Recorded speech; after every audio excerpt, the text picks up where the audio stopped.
یہ کسی بھی صورت میں حل نہیں ہونے والا. ایسا نہیں ہے کہ کچھ مسائل ایسے ہوتے ہیں جو ایک دن کے لیے ہوتے ہیں, ہفتے کے لیے ہوتے ہیں, مہینے کے لیے ہوتے ہیں, سال کے لیے ہوتے ہیں, 100 سال کے لیے ہوتے ہیں, کوئی نہ کوئی لمٹ ضرور ہوتی ہے. لیکن یہ مسئلہ ایسا ہے جس کی کوئی لمٹ نہیں ہے, رہنا ہے, اسے قیامت تک رہنا ہے. تو ہمارے بنیادی معاشی مسئلہ سب سے بڑا کامیابی کا ہے. اس کے پیچھے جو ہے وہ 3 اس کی سب ہیڈنگز ہیں. نمبر 2, اب ہم دیکھتے ہیں کہ بنیادی معاشی مسائل ہیں کیا ہمارے مسائل کیا ہیں. نمبر 1, سب سے بڑا مسئلہ ہے کہ ہم ان لمیٹڈ ریسورسز کے اندر رہ کر جو پروڈیوس کرنا چاہ رہے ہیں, ہم اس لمیٹڈ ریسورسز کو خرچ کرنا چاہتے ہیں. سب سے بڑا مسئلہ ہے کہ ان کو خرچ کرنے کے لیے کہاں خرچ کیا جائے, یعنی کہ اس کے ساتھ ہم ریسورسز کے ساتھ چیزیں بنانا چاہتے ہیں, پیدا کرنا چاہتے ہیں, پروڈیوس کرنا چاہتے ہیں, زراعت اگانا چاہتے ہیں یا صنعت بنانا چاہتے ہیں, تو کیا پیدا کریں, کیا چیزیں ہم پیدا کریں, سب سے بڑا مسئلہ ہے.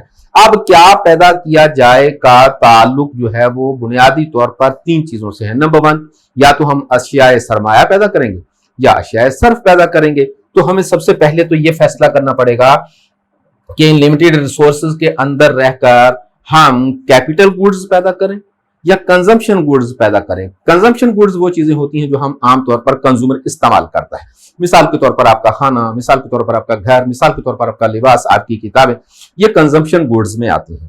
اور دوسری طرف ہوتی ہیں ہمارے پاس کیپٹل گوڈز, یہ مشینیں ہیں, یہ بلڈنگز ہیں, یہ ساری کی ساری کیپٹل گوڈز میں آ جائیں گی. تو ہمیں یہ فیصلہ کرنا پڑے گا کہ لمیٹڈ ریسورسز کے اندر سب سے بڑا معاشی مسئلہ یہ ہے کہ ہمیں کیا پیدا کرنا چاہیے, کیا چیزیں بنانی چاہیے. نمبر 2 پہ چلتے ہیں ہم, وہ ہے کس قدر پیدا کرنا چاہیے. بھئی یہ تو فیصلہ ہو گیا کہ کنزمپشن گوڈز پیدا کرنی ہے, اس کی تعداد کتنی ہونی چاہیے. اس کی تعداد کا تعلق ڈیمانڈ سے ہوتا ہے.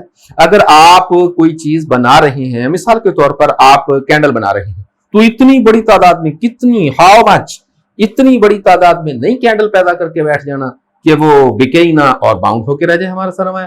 نہیں, ہمیں یہ دیکھنا ہے کہ کسی چیز کی مقدار, کوانٹٹی کتنی رکھنی ہے. اس کا تعلق پاپولیشن سے ہو سکتا ہے, امپورٹ ایکسپورٹ سے ہو سکتا ہے, آپ کی ڈیمانڈ سے ہو سکتا ہے. اگر اس ملک کے اندر ڈیمانڈ نہیں ہے تو دیکھنا ہے کہ باہر ڈیمانڈ ہے یا نہیں ہے. اس ملک میں ڈیمانڈ نہیں ہے, باہر ہے, پروڈیوس کی جا سکتی ہے. باہر نہیں ہے, اس ملک میں ہے, پروڈیوس کی جا سکتی ہے. دونوں جگہ پر ڈیمانڈ نہیں تو آپ اس کو لمیٹڈ مقدار میں پروڈیوس کرنا ہے, بے تحاشا اس کی پروڈکشن کر کے نہیں بیٹھ جانا ہم نے. نمبر 3 پر ہم جائیں گے, کس طرح پیدا کیا جائے. پیدا کیا جائے کا مطلب یہ ہوتا ہے کہ بہت ساری چیزیں ایسی ہوتی ہیں جو ہم مینول بناتے ہیں, اور بہت ساری چیزیں ایسی ہیں جو آٹو مشینوں پر بنتی ہیں. اب کچھ چیزیں جاذب محنت ہوتی ہیں اور کچھ چیزیں جاذب سرمایہ ہوتی ہیں.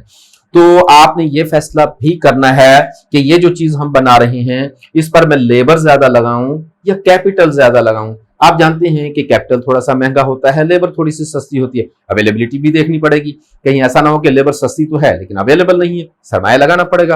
اور کہیں ایسا نہ ہو کہ سرمایہ مہنگا تو ہے لیکن ہے ہی سرمایہ ہمارے پاس, تو پھر ہمیں جو کیپٹل انٹینسو انیشلز لینے پڑیں گے. تو ہمیں یہ دیکھنا ہے کہ چیز کو پیدا کرنے کے لیے لیبر زیادہ لگائی جائے یا پھر کیپٹل زیادہ لگائی جائے. تو اس کا تعلق جو ہے ہاؤ ٹو پروڈیوس سے ہوتا ہے. اس کے بعد ہے کن لوگوں کے لیے, فار ہوم, کن کے لیے پیدا کرنا ہے آپ نے. کہ بہت ساری چیزیں ایسی ہوتی ہیں جو ایک علاقے کے لیے تو اچھی ہیں, دوسرے علاقے کے لیے اچھی نہیں ہیں. اس علاقے کے لیے بہت اچھی ہیں, اس علاقے کے لیے بہت اچھی نہیں ہیں. تو آپ نے ان چیزوں کا بھی خیال رکھنا ہے کہ یہ تو کچھ چیزیں اس علاقے کے لیے اچھی ہیں اور کچھ چیزیں اس علاقے کے لیے اچھی نہیں ہیں. کچھ چیزیں یہاں بکیں گی, کچھ چیزیں یہاں نہیں بکیں گی. تو آپ نے یہ فیصلہ بھی کرنا ہے کہ یہ جو آپ پروڈکشن دے رہے ہیں کن لوگوں کے لیے, جدھر یہ بکیں گی ظاہر ہے ان کے لیے. تو یہ بنیادی مسائل ہیں جس کا ہم نے آج جائزہ لیا.